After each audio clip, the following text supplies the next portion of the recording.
Judul khotbah saya pada Sabat ini adalah pilihan. Mengapa saya ambil judul ini? Saya juga punya satu pengalaman pribadi yang terjadi pada akhir-akhir ini sehingga saya memutuskan untuk memilih topik ini. Ya, pilihan. Kita melihat dulu apakah definisi dari Kamus Bahasa Indonesia dari kata pilihan ini. Pilihan itu ada dua kata di sini, memilih dan pilihan. Memilih itu verb kata kerja. Dan kalau pilihan itu sudah menjadi noun, kata benda. Memilih itu apa? Menentukan sesuatu yang dianggap sesuai dengan kesukaan. Jadi sesuai dengan selera dan sebagainya. Ya, terjemahan yang lain bisa kita baca, bisa mencari atau misah-misahkan mana yang baik, besar kecil dan sebagainya. Atau bisa definisinya yaitu menunjuk. Ya, menunjuk, memilih seorang ketua diakon yang baru dengan memberikan suara. Nah, kalau sudah menjadi kata benda, noun, pilihan, artinya yang dipilih atau hasil dari memilih tadi, itu pilihan, hasilnya. Jadi kita sudah tahu definisi dari pilihan itu apa. Apa saja yang termasuk dalam subjek ataupun objek dari pilihan kita. Bisa kita lihat di sini, ada gambar-gambar. Yang dipilih itu ya dalam kehidupan kita biasa memilih. Seseorang memilih mau beragama apa, kepercayaannya apa. Bisa memilih jurusan. Mau nanti kalau sudah lulus SMA mau ambil jurusan apa? Pekerjaan. Ya, pekerjaan juga lulus dari jadi sarjana ekonomi bisa bekerjanya di bidang lain. Tiba-tiba menjadi harusnya accountant, dia tiba-tiba menjadi seorang marketing atau sales, itu bisa juga terjadi. Ya, memilih teman hidup atau hal-hal yang simple seperti datang ke gereja.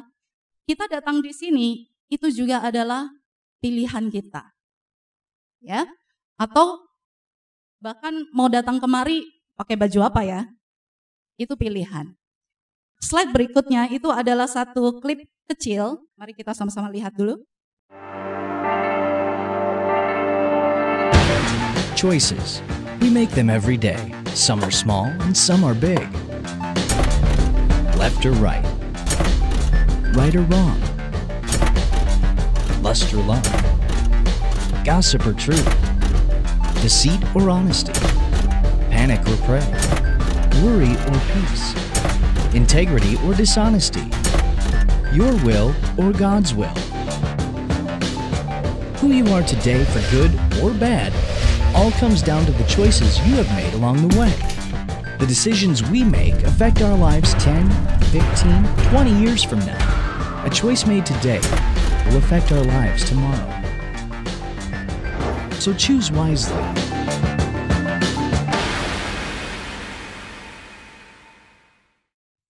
Menarik ya? Bagi saya menarik. Hidup kita tertata dengan pilihan. Tertata dengan pilihan. Ya, mulai kita membuka mata kita sudah dihadapan dengan banyak pilihan. Nah, seperti yang ada dalam klip tadi, hidup itu terbentuk oleh pilihan. Mau yang simple seperti memilih baju, ataupun hal yang lebih kompleks dalam memilih pasangan hidup, itu adalah kehidupan kita sehari-hari. Nah, jadi itu tadi kan tertata semua. Setiap hari, good, bad, good, bad, good, bad, gitu kan. Tidak setiap kali kita bisa berhasil membuat satu pilihan yang baik. Kita belum ngomong pilihan yang benar, pilihan yang baik. Itu semua datang silih berganti. Sama seperti yang saya alami kemarin, saya membelikan tiket untuk mertua saya ke Penang. Saya membuat satu pilihan yang keliru. Saya salah klik, fatal akibatnya, tetapi untung saya bisa melakukan recovery. Ya, saya bisa mencari satu solusi untuk membuatnya menjadi seperti yang diinginkan. Nah itu, jadi bisa kita ambil keputusan tepat, keliru. Good decision, bad decision. Good decision, bad. Itu datang silih berganti dalam kehidupan kita. Nah, seperti satu keputusan yang lebih kompleks, mau menikah dengan siapa, itu kompleks ya. Pasangan hidup itu bukan sesuatu yang diputuskan seperti halnya kita memakai baju apa. Itu lebih kompleks. Nah, terkadang kita lebih kita sedikit mess up. Kita menghabiskan waktu kita untuk membuat satu keputusan yang sebetulnya itu simple, tetapi untuk hal yang lebih kompleks, kita malah tidak memberikan energi kita lebih banyak di sana. Nah, itu harus hati-hati. Jadi, pilihan kita itu menentukan siapa diri kita. Dan akan menentukan level kebahagiaan kita untuk 5, 10, 15, dan berapa tahun yang akan datang. Itu pilihan. Nah, seperti saya tadi sempat menyinggung tentang memakai baju ya. Orang-orang seperti Steve Jobs, almarhum, dan CEO Facebook, Mark Zuckerberg, itu dia mengatakan pernah ditanya, kenapa Anda memilih pakai baju yang sama itu-itu aja? Jawabannya luar biasa menurut saya. Katanya, saya lebih memilih memakai baju yang sama karena saya tidak mau menghabiskan pemikiran saya untuk mikir mau pakai baju apa. Katanya begitu. Lebih baik saya sudah nggak perlu mikir lagi, saya menggunakan energi dan pemikiran saya untuk memikirkan hal lain yang lebih besar. Itu perkataan mereka. Dan ya, saya mengagumi itu ya. Coba saya mau menerapkan, kalau suami saya menerapkan, dia sekarang suka beli baju putih semua. Jadi kalau ke rumah sakit, udah gak perlu milih warna ini, warna ini, warna ini. Ya ambil putih. Mau yang 15.000, mau yang 30.000, 70.000, bahkan yang mungkin ratusan ribu, putih semua. Gak kelihatan. Yang 70.000 dengan 300.000 putih. Nah, seperti itu. Jadi kita sudah tahu apa definisi tadi, kita juga tahu apa saja aspek yang kita pilih, dan tadi sudah ada beberapa tips bahwa memilih jangan sampai kita keliru, hal yang harusnya nggak perlu kita pikirkan lama-lama ataupun susah-susah, terbalik dengan hal yang harusnya kita pikirkan itu dengan masak-masak. Dari pendekatan Alkitabiah kita melihat apakah Tuhan memberikan pilihan kepada kita? Apa jawaban kita? Apa Tuhan memberikan pilihan pada kita manusia? Ya, Tuhan memberikan pilihan pada kita. Jadi sejak awal diciptakan, kita sebagai manusia yang diciptakan serupa dan segambar dengan Allah, diberikan akal budi, kita sebagai makhluk ciptaan yang tertinggi, kita diberikan kebebasan untuk memilih. Pohon pengetahuan baik dan jahat itu adalah bukti dari pilihan yang diberikan oleh Allah kepada kita. Tetapi sayangnya kita sama-sama tahu ceritanya berlanjut bahwa manusia memilih sesuatu yang baik menurut pemikiran mereka. Itu. Ya. Jadi Tuhan itu begitu luar biasa. Dia menciptakan kita, dia tidak ingin kita menjadi robot yang pasif. Kita kalau punya pasangan, kalau apa-apa iya, enggak, iya, kan kayak nggak enak. Sedikit konfrontasi itu juga bagus, mengartikan bahwa ini ada kehidupan, ya kan. Jadi Tuhan menciptakan kita beserta dengan pilihan. Ya. Kita diberikan free will. Tetapi ingat, jangan sampai seperti Adam dan Hawa bahwa kita memilih sesuatu yang salah. Nah, ada beberapa kisah yang saya ambil di sini yang ada hubungannya dengan pilihan. Ada 3, yang saya ambil 3. Sebenarnya kisah yang paling famous dan langsung nyangkut di pemikiran saya itu tentang pilihan Lot pada saat berpisah dengan Abraham. Tetapi saya mau yang lain dengan tujuan tertentu. Nah, di sini ada contoh, ada 3, yaitu gambar Abraham dan Hagar. Kita sama-sama tahu cerita bahwa Abraham dan Hagar, Abraham sudah diberitahu oleh Allah bahwa dia akan memiliki keturunan. Tetapi dia dihadapkan pada satu pilihan yang sulit. Saat itu istrinya Sarah belum juga mengandung, tanda-tandanya juga belum ada. Dan karena desakan istrinya lah juga, dia mengambil Hagar untuk menjadi istrinya. Supaya dengan harapan memiliki keturunan. Memang terjadi. Abraham mendapatkan anak akhirnya dari Hagar.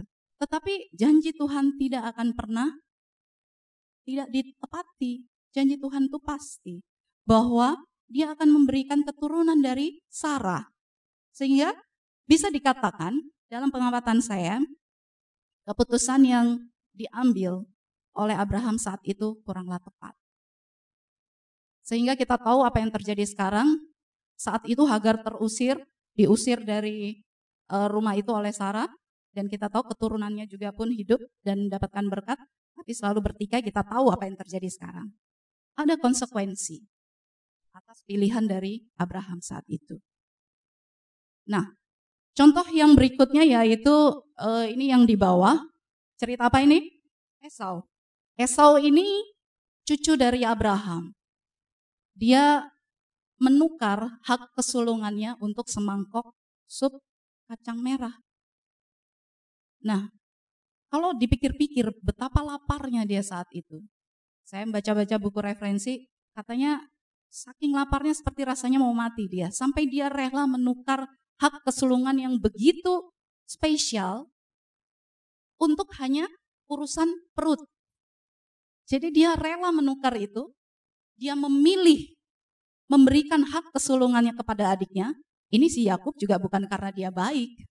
Ya, ada licik-liciknya juga. Dia berikan karena desakan dari perutnya.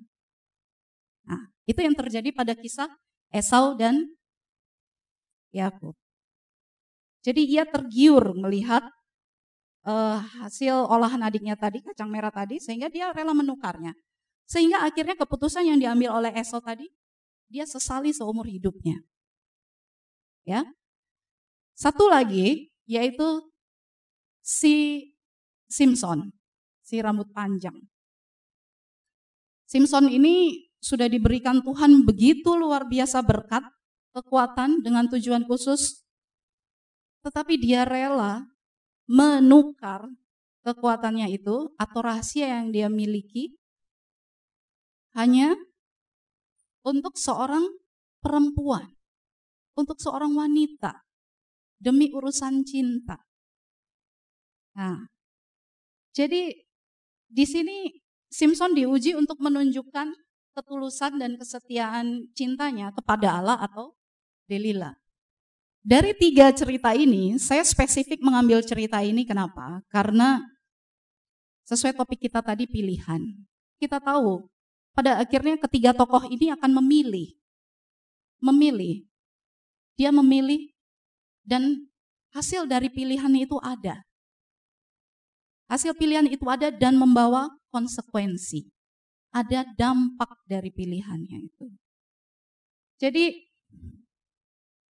ini mewakili pilihan atau banyak juga godaan ya, tantangan yang kita hadapi dalam kehidupan ini. Godaan itu yang biasanya lekat itu katanya harta, tahta, wanita. Jangan sampai kita membuat satu pilihan yang keliru, pilihan yang salah, hanya karena godaan-godaan ini. Saya katakan tentang hak kesulungan tadi ini, ya ada hubungannya lah dengan tahta, dengan harta. Dia tukar dengan urusan perut, dengan urusan perutnya, ya. Kemudian urusan cinta juga kadang-kadang membutakan kita sehingga kita tidak bisa melihat mana yang Tuhan kehendaki untuk kita pilih dalam kehidupan kita. Mari kita sama-sama membuka Alkitab kita dari Ulangan 30 ayat 19. Ya, jadi ini adalah firman Tuhan, statement dari Allah sendiri. Pilihlah kehidupan. Ya, jadi memang dalam kehidupan kita ini ada pilihan. Ya, ada pilihan yang harus kita jalani supaya engkau hidup, baik engkau maupun keturunanmu.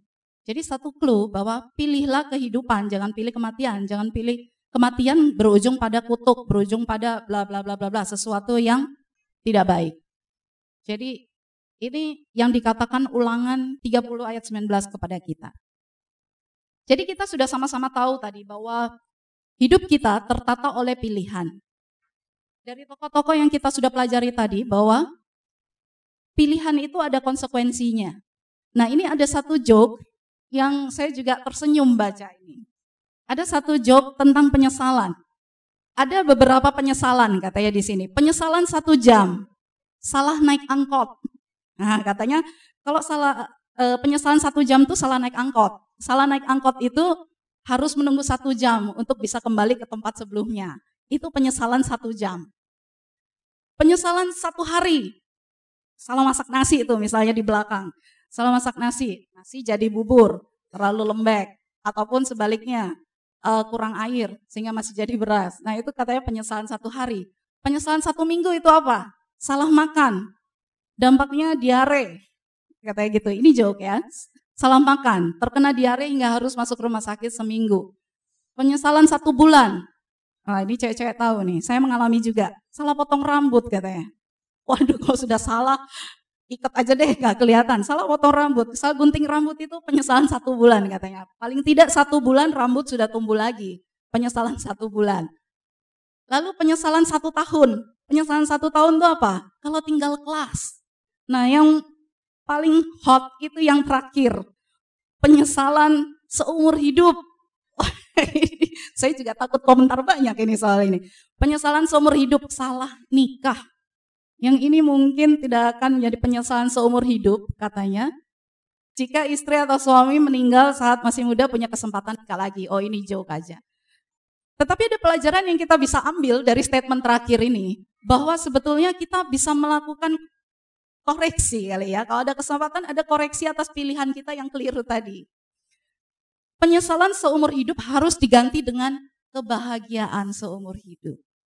Jangan sampai terjadi penyesalan seumur hidup. Sebelum kita melihat resep dari apa cara untuk membuat pilihan yang benar, syarat untuk seseorang memilih itu apa sih? Kita sudah tahu, pilihan itu adalah satu keputusan yang kita buat day to day, baik ataupun buruk. Jadi usia seseorang dipandang cakap memilih. Berdasarkan beberapa ketentuan dalam peraturan perundang-undangan, memang masih tidak ditemui keseragaman mengenai usia dewasa seseorang. Sebagian ada memberikan batasan 21, ada yang 18, ada yang 17. Nah, yang berikutnya ini juga saya baru tahu karena saya selama ini ya nggak gitu pay attention pada hal ini. Hukum perdata dan pidana juga mengenal istilah dewasa dan belum dewasa. Ya, dewasa atau belum. Disebut dewasa apabila telah berumur 21 tahun. Jadi kalau misalnya 17 disebut dewasa, secara hukum belum. Atau belum 21 tahun akan tetapi sudah atau sudah pernah menikah. Nah, ada 2. Berarti kalau dia 17 dan dia sudah menikah, secara hukum dia dinyatakan sudah dewasa. Tetapi kalau dia misalnya begini, 17 menikah, pisah dengan istrinya, single lagi dong. Apa dia bisa menjadi statusnya berubah menjadi belum dewasa lagi? Tidak, karena di sini dikatakan sudah atau sudah pernah menikah. Nah, syarat untuk bisa memilih tadi adalah salah satunya kedewasaan. Dewasa. Kita sering pakai kata ini, dewasa. Ya. Anak-anak bisa dikatakan belum bisa membuat pilihan karena mereka belum bisa bertanggung jawab atas pilihannya. Tetapi ini kita juga, kalau kami ya, saya dan suami melatih anak-anak kami di rumah itu juga untuk bisa belajar membuat pilihan. Karena jangan sampai ada loh anak yang sampai dewasa, dia karena selalu didikte orang tuanya, ini, dia tidak pernah bisa membuat pilihan dalam hidupnya. Itu ada. Ya. Jadi kami memang melatih dalam hal kecil, misalnya hari ini mau ke gereja pakai baju apa, silakan pilih sendiri nak. Itu mereka memilih. Tetapi kalau anak-anak, orang tua masih memilihkan untuk mereka. Nah makanya kita orang tua, marilah kita selalu berdoa, mohon hikmat dari surga supaya kita boleh bijaksana dalam memberikan pilihan untuk anak-anak kita. Apa yang mereka makan, Didikan seperti apa yang kita berikan kepada mereka? Kita mau loose or tight gitu ya, atau kombinasi. Itu pilihan kita sebagai orang tua. Ya, seperti itu. Jadi syarat yang utama yaitu dewasa, kedewasaan. Syarat untuk seseorang bisa memilih adalah dewasa. Nah, ini ada satu kata-kata yang saya suka, tua itu pasti, dewasa itu pilihan. Apakah orang-orang yang usianya 21, 17, 18 ke atas itu bisa dikatakan dewasa? Belum tentu, tidak semua. Dewasa itu mampu memposisikan diri dengan tepat dalam menyikapi satu masalah. Nggak melihat satu sisi. Jadi harus melihat itu berbagai sisi. Misalnya dilaporin mbaknya, Bu, ini begini. Sering kadang kita suka terbawa emosi ya, atau belum ngecek, tapi saya selalu usahakan tenang dulu. Coba cek di sisi yang lain, apa benar ceritanya sama.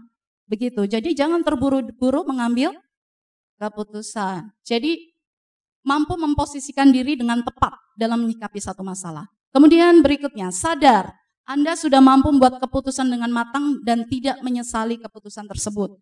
Jadi dewasa itu kalau sudah buat keputusan tidak menyesal apa yang diputuskan. Itu bisa dikatakan dewasa. Yang berikutnya, sadar bahwa setiap manusia memiliki hal dalam memilih dan menentukan jalan hidup. Sebagai seorang yang telah dewasa, Anda tidak boleh memaksakan kehendak Anda kepada orang lain layaknya seorang anak kecil. Nah, ini saya takut juga statement yang ketiga ini saya jadi diserang gitu, misalnya orang tua, waduh kok ngajarin begini, nanti anak saya bilang enggak boleh loh memaksakan kehendak sama saya. Kita harus bijaksana menyingkapi ini. Dalam arti begini, saya suka mengatakan lebih baik kita dengan penuh kebijaksanaan sejak usia dini anak-anak kita itu kita latih untuk boleh mengambil, boleh memilih atau membuat keputusan yang tepat. Sehingga pada masa dia dewasa nanti diharapkan dia akan juga tidak membuat keputusan yang keliru. Jadi selama masih kecil itu ajang latihan buat mereka supaya mereka boleh dapat keputusan yang diambil oleh orang tua untuk anak-anak kita. Itu pelajaran buat anak-anak kita tanpa sadar. Harapannya kalau mereka melihat kita juga aktif di gereja, kita memperlakukan orang lain dengan baik, menghormati tetangga kita, kita membuat pilihan-pilihan dalam hidup, hal-hal kecil mereka lihat, mereka merekam, dan nanti pada saat mereka besar, harapannya adalah mereka pun dapat boleh membuat keputusan-keputusan yang baik dan benar. Ya, jadi dewasa itu juga artinya tidak memaksakan kehendak Anda kepada orang lain seperti layaknya seperti anak kecil. Anak kecil mah bisa kita paksa, masih usia begitu bisa kita paksa. Ya, misalnya dia, aku memilih ekskul. Saya tanya, Nak, kamu mau ekskul apa? Ini apa mami, ini apa mami, ini apa mami. Saya terangkan dan dia membuat keputusan, saya mau robotik. Kita orang tua mendukung. Tapi juga bagi orang-orang muda, jangan sepelekan juga nasihat dari orang tua. Orang tua itu punya satu pengalaman mengarungi kehidupan ini lebih lama dari kalian. Jadi pendapatnya juga jangan pernah diabaikan. Ya, tetapi dewasa itu tidak memaksakan kehendak kepada orang lain. Berikutnya, mampu menjaga emosi dengan benar. Nah, dewasa, emosinya terjaga, tidak meledak-ledak. Kalau anak-anak itu kan misalnya nggak suka sesuatu, nangis, wah, teriak gitu kan. Ketawa juga bisa terbak-bak. Tetapi dewasa adalah menjaga emosi dengan benar. Kita gembira, kita sedih, emosi kita itu terjaga stabil. Makanya ada kita kadang sebut orang-orang yang labil, ya, labil emosinya. Kemudian berikutnya, diam, aktif, tak banyak bicara, tak banyak komentar, tapi menyingkapi permasalahan dengan bijaksana. Dewasa adalah mempunyai empati. Ini berat ini, memang saya baca ini, aduh saya ini sudah dewasa belum ya. Mempunyai empati, senantiasa meluangkan jiwa untuk memikirkan dan memahami perasaan orang lain. Nah, seperti halnya contoh pilihan Abraham dan Lot waktu memilih berpisah dan memilih tanah mana, Lot hanya memikirkan untuk kepentingan dirinya sendiri. Abraham sejak awal sudah menunjukkan bahwa dia tidak ingin egois. Pilihlah kamu dulu. Ya, tidak egois. Nah, berikutnya, dewasa adalah senantiasa berhati-hati dalam berpendapat, menentukan sikap, menggunakan waktu dan membelanjakan harta. Nah, ini juga dewasa. Jadi kalau ada orang yang gaji 1 juta habis 1,5 juta, akhir bulan, belum sampai akhir bulan, mungkin dia bisa saya katakan belum dewasa. Ya. Sabar, sehingga ia bisa mengendalikan jiwanya dari ledakan emosi dan menenangkan hatinya dari kemarahan tanpa guna. Tanpa guna. Dan berikutnya bertanggung jawab akan kehidupan yang ia arungi. Itu, dewasa itu seperti itu. Nah, ada kata-kata di bawahnya, seseorang yang mampu bersikap seperti di atas itu, tidak peduli berapa umurnya, bisa kita katakan telah dewasa. Makanya kalau orang yang sudah dewasa dia itu, sudah dewasa katanya begitu. Ya, itu. Nah, baru kita datang ke resepnya. Kalau datang ke dokter itu sudah keluhannya ada, sudah tahu penyakitnya apa, keluhannya apa saja disebutkan. Kita sudah tahu pilihan, hidup kita tertata dengan pilihan besar, kecil, sepele, enggak. Kita harus membuat pilihan setiap hari. Kita tahu kita harus dewasa dalam membuat pilihan. Ya, setiap pilihan ada konsekuensi. Sebagai umat-umat Tuhan, jadi jemaat yang saya kasihi, apa? Dalam khotbah saya di sini saya ingin membagi.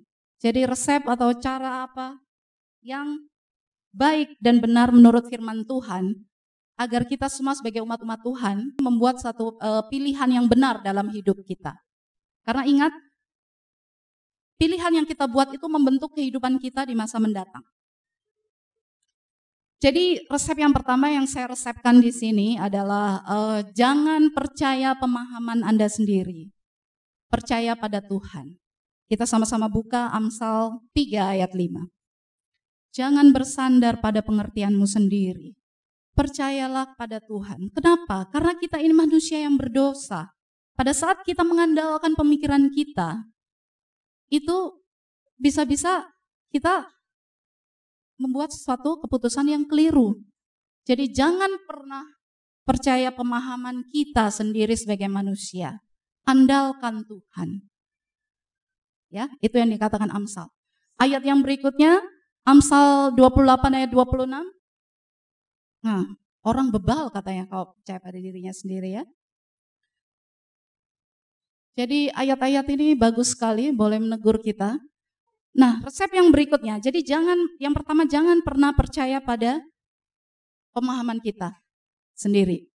Yang berikutnya, mendengarkan suaranya dan berpaut padanya. Berpaut itu orang itu kalau berpaut itu ya nyangkut gitu ya, nyangkut terus-terusan ada bersama Tuhan, memiliki satu hubungan yang sangat intim ya, mendengarkan suaranya dan berpaut padanya. Ulangan 28 ayat 1 dan 2. Sangat indah sekali. Jika engkau baik-baik mendengarkan suara Tuhan Allahmu dan melakukan dengan setia segala perintahnya yang kusampaikan kepadamu pada hari ini, maka Tuhan Allahmu akan mengangkat engkau di atas segala bangsa di bumi. Itu janji Tuhan. Segala berkat ini akan datang kepadamu dan menjadi bagianmu jika engkau mendengarkan suara Tuhan Allahmu. Luar biasa, dijanjikan berkat. Enggak usah dengar suara yang lain, enggak usah dengar suara di luar, dengarkan suara Tuhan. Ya. Yang berikutnya, izinkan Tuhan menata hidupmu atau membentukmu. Menata. Jadi memang kita ini kayak puzzle, sudah berantakan, sudah berdosa bawaan kita manusia ini. Biarkan Tuhan yang menata kehidupan kita. Ya, ada di dalam Roma 9 ayat 20 sampai 21. Siapakah kamu manusia katanya? Hingga kamu membantah Allah. Jadi di sini dapatkah yang dibentuk berkata kepada yang membentuknya, maukah engkau membentuk aku demikian? Mengapa engkau membentuk aku demikian? Jadi bahasa Jawanya itu enggak usah ngeyel. Jadi di sini izinkan Tuhan membentuk hidup kita. Jangan protes. Kita ini adalah makhluk ciptaan Tuhan. Izinkan Tuhan itu membentuk dan menata kita, kehidupan kita. Kemudian yang berikutnya, buang sifat childish, kekanak-kanakan. Tidak dewasa. Kita sudah tahu tadi dewasa seperti apa. Jadi dibuang tuh sifat-sifat yang kekanakan tadi. Yang ambil keputusan egois, maunya mau sendiri, itu kita buang. Ya. Jadi buang sifat kekanakan tadi. Ya, 1 Korintus 13 ayat 11. Bahwa ketika kanak-kanak ya kita berlaku seperti anak-anak. Pada saat kita dewasa, tinggalkan sifat kanak-kanak tadi. Ya, itu yang dikatakan 1 Korintus. Lukas 6 ayat 31. Dan sebagaimana kamu kehendaki supaya orang perbuat kepadamu, perbuatlah juga demikian kepada mereka. Ini favorit saya. Ini yang selalu saya katakan kepada anak-anak saya. Nah, ini juga perlu kita renungkan baik dalam kehidupan kita. Supaya kita membuat satu keputusan yang benar, kita juga harus tidak egois ya, tidak mementingkan diri sendiri. Yang terakhir, mencari nasihat yang baik dan bijaksana. Memang terkadang membuat satu keputusan, kadang-kadang kita juga melibatkan pihak lain ya, meminta nasihat gitu ya. Ada kalanya seringkali juga begitu terjadi. Tetapi datang kepada siapa itu juga menentukan, jangan sampai malah dapat nasihat-nasihat yang sesat. Datang kepada orang yang tepat, mencari nasihat yang baik bijaksana, seperti ditulis di Amsal 19 ayat 20.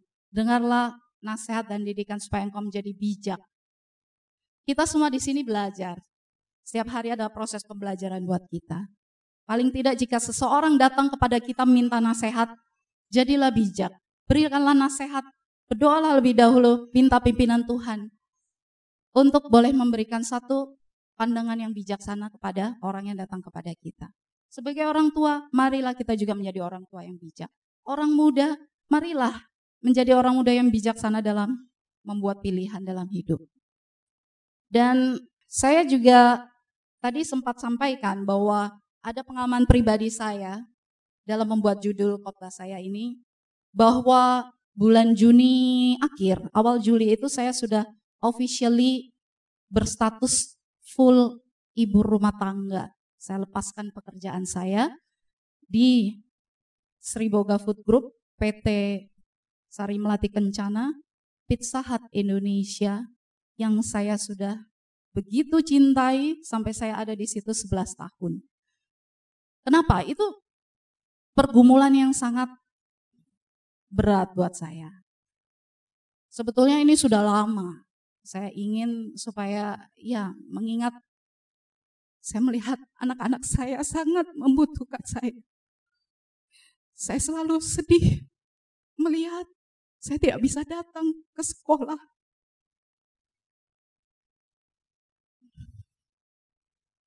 Saya merasa saya lebih mementingkan untuk datang tepat waktu di kantor, untuk boleh berprestasi di kantor, tetapi saya mengabaikan cerita kecil dari anak saya. Sampai akhirnya saya memutuskan dengan ya pertimbangan-pertimbangan banyak hal.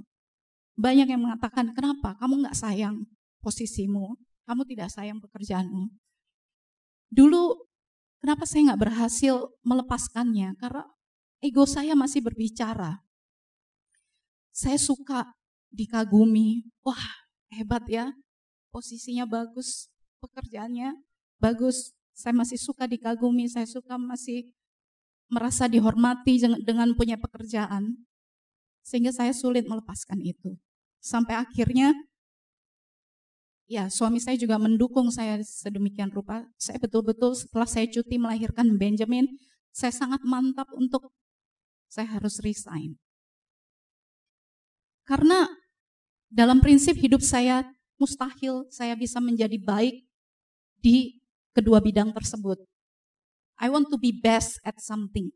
Saya ingin menjadi terbaik, menjadi yang terbaik dalam satu hal. Nggak mungkin kita, prinsip saya ya, maafkan jika seandainya ada yang lain berprinsip di luar berbeda seperti saya, mohon dimaafkan. Tapi bagi saya, tidak pernah kita seseorang akan jadi maestro, ini juga prinsip suami saya. Kalau mau jadi maestro, jangan kamu les ini sedikit, les biola sedikit, cicipin ini sedikit. Kamu tidak pernah jadi seorang maestro. Tapi kalau kamu menekunin sesuatu, kamu akan menjadi the best you can be.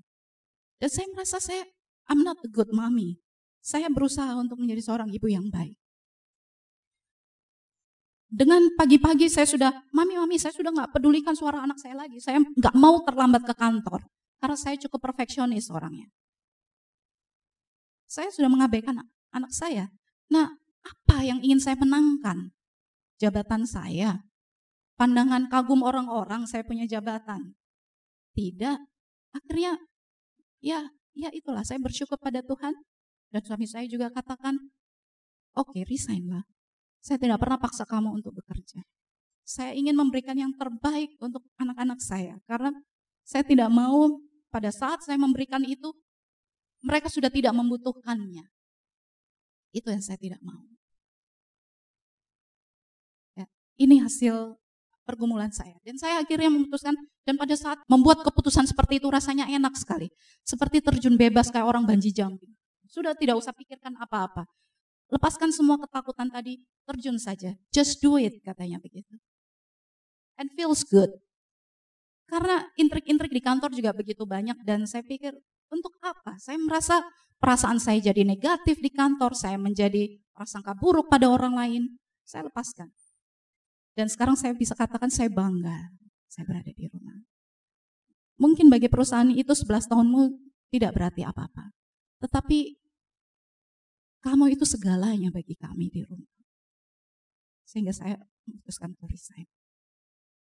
Ya, maaf sedikit melankolis jadinya ya. Biasa nih perempuan. Jadi seperti itu. Saya harap kita juga, siapapun kita di sini. Orang muda, orang tua, mari kita sama-sama belajar untuk membuat satu keputusan yang baik dan benar. Pergumulkan itu dengan Tuhan. Izinkan Tuhan membentuk kita. Jadilah dewasa. Jangan egois. Seperti saya selama ini saya egois, saya memikirkan diri saya. Saya tidak mau egois. Saya selalu ada wajah-wajah anak-anak saya dan suami saya. Saya kesampingkan ego saya dan saya maju. Saya bisa membuat satu keputusan. Dan saya serahkan pada Tuhan agar keputusan itu adalah keputusan yang terbaik. Ini istilah-istilah aja ya. Jangan jauh-jauh dari Tuhan. Mengandalkan diri sendiri itu percuma. Pilihlah yang Tuhan pilih untuk kamu. Jangan menyuruh Tuhan memilih pilihan kamu. Jadi Tuhan jangan dipaksa, jangan dibalik. Aku mau ini Tuhan, setujuin ya, gitu ya. Seperti itu. God always gives His best to those who leave the choice with Him. Hidup ini penuh pilihan dan akan selalu berisi pilihan. Mari kita memilih untuk hidup seperti jalan yang diinginkan Tuhan, agar kita selalu berkenan kepadanya. Dan mari kita tumbuh dewasa, bijaksana di dalam Tuhan, berpaut pada Tuhan, jangan pernah tinggalkan Tuhan, jangan andalkan pemikiran kita sendiri, ya. Biarkan Tuhan membentuk kita, percayalah, serahkan kuasa memilih kita kepada pimpinan Roh Kudus, sehingga kita memilih sesuatu yang benar. Ada satu hal kecil yang juga ingin saya sampaikan. Bagaimana kalau orang mengambil keputusan yang salah? Seperti halnya Simpson tadi, kita bisa katakan salah kan? Selalu ada pintu pertobatan. Dia ada pertobatan yang Tuhan berikan, ya. Tuhan tidak pernah menolak, meskipun itu last minute, Tuhan terima kita karena Ia begitu mengasihi kita. Tetapi ya itu, kita mau, kita terlambat, atau kita itu tadi menyesal seumur hidup, atau kita bahagia seumur hidup. Bahagia for the rest of our lives. Kita kan gak mau bahagianya cuma 1 tahun, 2 tahun di belakangan aja. Harapan kita, from now on, kita membuat satu keputusan yang benar, bersama dengan Tuhan, kita serahkan pada Tuhan, dan kita akan berbahagia. Itu harapannya.